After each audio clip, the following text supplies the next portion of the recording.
Assalamualaikum warahmatullahi wabarakatuh. Ketemu lagi dengan saya Epul Saifur Rahman. Setelah di video sebelumnya saya membahas tentang aktuator hidrolik, kali ini saya akan membahas tentang aktuator pneumatik. Apa sih aktuator pneumatik? Aktuator pneumatik adalah sebuah sistem yang menggunakan power tersimpan dalam bentuk udara. Yang di udara itu yang dimanfaatkan atau udara yang bertekanan sehingga menghasilkan suatu kerja. Seperti yang kita ketahui bahwa aktuator adalah sebuah peralatan mekanis maupun elektrik untuk menggerakkan atau mengontrol sebuah mekanisme atau sistem. Power pada aktuator pneumatik didapat dari kinerja berbagai komponen pendukung sistem yang merubahnya menjadi energi gerak. Dan di sini adalah gerak mekanis. Yang dimaksud dengan power di atas bisa berasal dari energi supply seperti kompresor, pneumatic reservoir, dan lain sebagainya. Nah, berikutnya adalah prinsip kerja aktuator pneumatik. Nah, di sini saya menyertakan ilustrasi dari prinsip kerja aktuator pneumatik.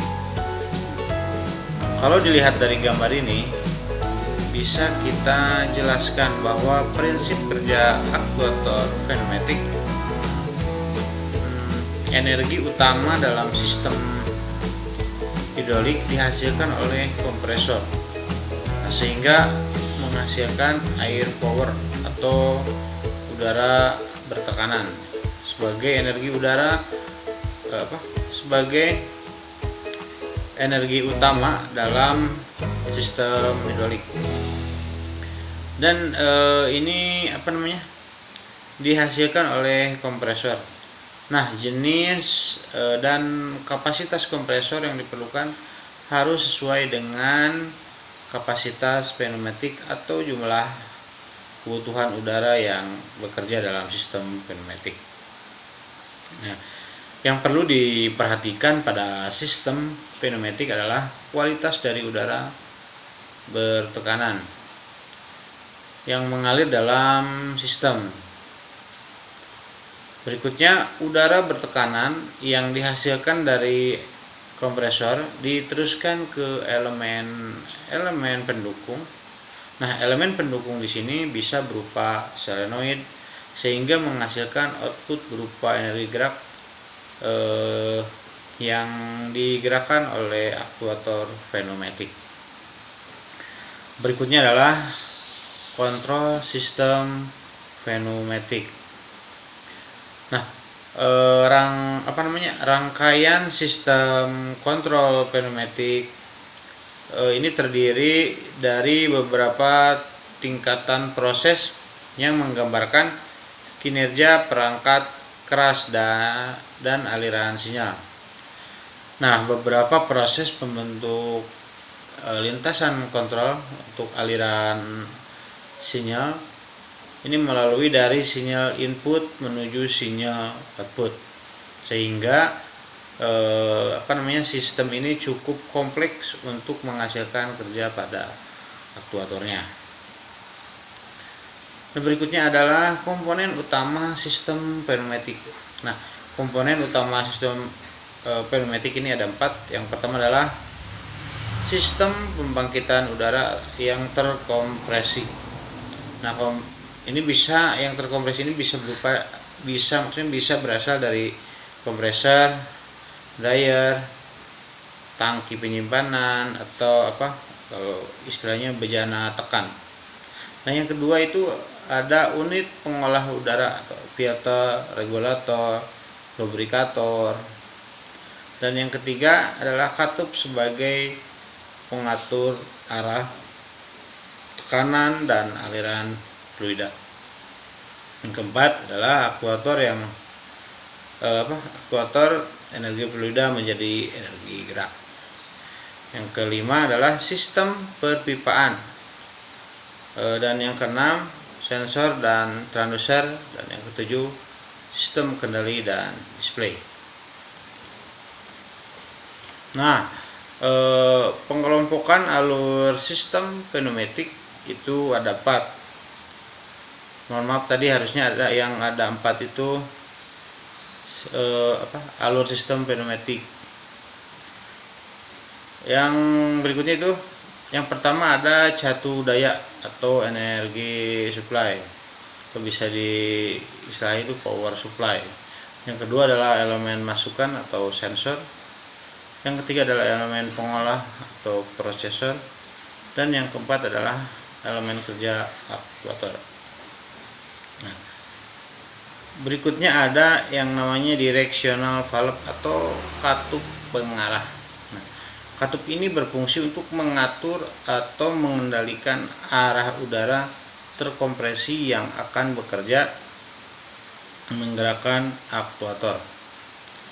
Dengan kata lain, katup ini berfungsi untuk mengendalikan arah gerak aktuator dari jumlah lubang atau saluran kerja atau vots, jumlah posisi kerja, jenis penggerak katup. Nah, berbicara tentang katup pengarah, ada banyak simbol yang harus kita pahami. Nah, seperti pada gambar di sini pada gambar A, katup 3/2 aktivasi dengan udara atau single piloted atau NC kembali ke posisi awal dengan tekanan udara.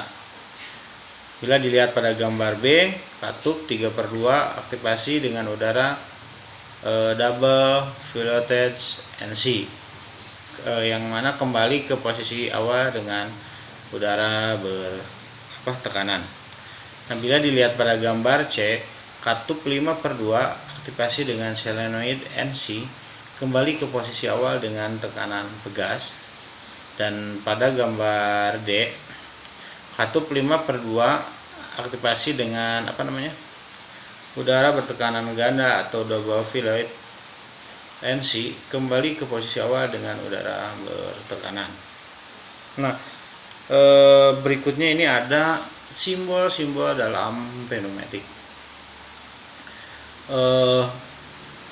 Simbol-simbol dalam pneumatik itu terdiri dari banyak simbol, cuman di sini saya akan mencoba menjelaskan beberapa simbol dalam pneumatik. Yang pertama itu pada gambar yang pertama ada katup 3/2 NC.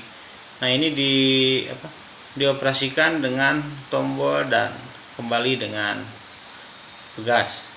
Nah, bila dilihat pada simbol yang kedua, katup 3/2 NC dioperasikan secara manual dan kembali dengan cara manual atau dengan cara menggeser.